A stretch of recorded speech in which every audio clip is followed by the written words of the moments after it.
Jesus Nazareno, Montenegro.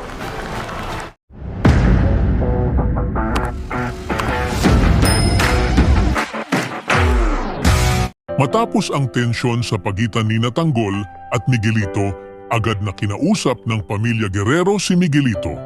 Pinagsabihan siya ng kanyang ama sa ginawang pagbabanta at pagpapakita ng baril, binigyang diin na isang kongresista siya at maaaring may nakapag-video sa insidente. Sa halip na magsisi, halata sa mukha ni Miguelito ang inis sa pangangaral ng kanyang ama. Napansin ito ng kanyang lolo, si Gustavo, kaya agad niya ito ang kaibigan ni Tanggol upang magpasalamat sa kanya. Sa kabila ng kanyang bagong buhay, bilang isang Montenegro, pinatunayan niyang hindi pa rin niya nakakalimutan ang kanyang pinagmulan at handa pa rin siyang ipagtanggol ang kanyang ngunit hindi natuwa si Ramon sa inasal ni Tanggol. Sinabihan niya ito na mag-ingat sa kanyang mga kilos dahil magkasosyo ang kanilang pamilya at ang pamilya Guerrero. Hindi pwedeng magkaroon ng alitan sa pagitan nila.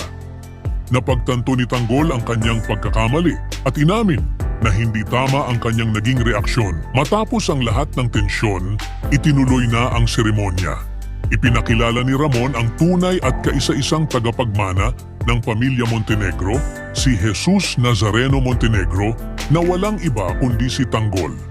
Kasabay ng kanyang paglabas, nagsipalakpakan ang mga bisita, nagmamasid sa bagong mukha ng kanilang negosyo. Sa kanyang pagtayo sa harapan, nagsimula si Tanggol sa isang matapang na talumpati. Ibinahagi niya ang kanyang pinagdaanan mula sa kanyang buhay sa Quiapo, kung saan siya nasanay sa hirap, panganib at kawalan ng katiyakan. Ipinahayag niyang ang mga pagsubok na iyon ang humubog sa kanya at naging dahilan kung bakit siya karapat-dapat na maging tagapagmana ng mga Montenegro. Sa gitna ng kanyang pagsasalita, binigyang diin ni Tanggol ang halaga ng pagkakaroon ng tunay na pamilya. Aniya, binigyan siya ng pagkakataong makilala ang kanyang tunay na ama, ang kanyang tunay na angkan, at ang bagong pamilyang maaaring bumuo ng kanyang pagkatao. Sa pagtatapos ng kanyang talumpati, nangako si Tanggol sa lahat ng kasosyo ng Montenegro na gagawin niya ang lahat upang mapalago ang kanilang negosyo. Hindi maitago ang kasiyahan ni Don Julio at Ramon.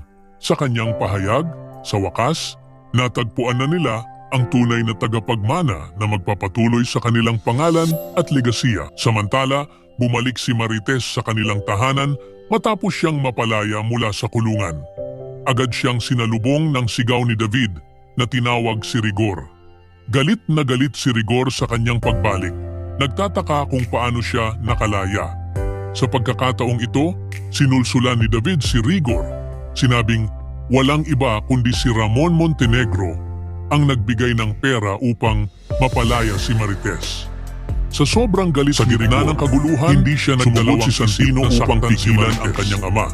Ngunit hindi nagpatinag si Rigor. Habang sinusubukan siyang awatin, biglang lumapit si Tindeng. Nakita niya kung paano sinasaktan ni Rigor si Marites, kaya agad niyang ipinagtanggol ito. Halos hindi matapos ang galit ni Rigor, kaya sa gitna ng sigawan, binitawan niya ang mabigat na akusasyon na wala nang ibang magpapalaya kay Marites, kundi ang kabit niyang si Ramon Montenegro. Habang lumalalim ang alitan sa pagitan ni Rigor at Marites, mas lumilinaw ang puwersang humahatak kay Tanggol sa dalawang magkaibang mundo, ang pamilya ng kanyang nakaraan at ang pamilyang ngayoy tinatanggap siya. Ngunit sa harap ng kayamanan at kapangyarihang iniaalok ng mga Montenegro, may isang tanong na hindi niya pa rin matakasan. Kanino nga ba siya tunay na nabibilang?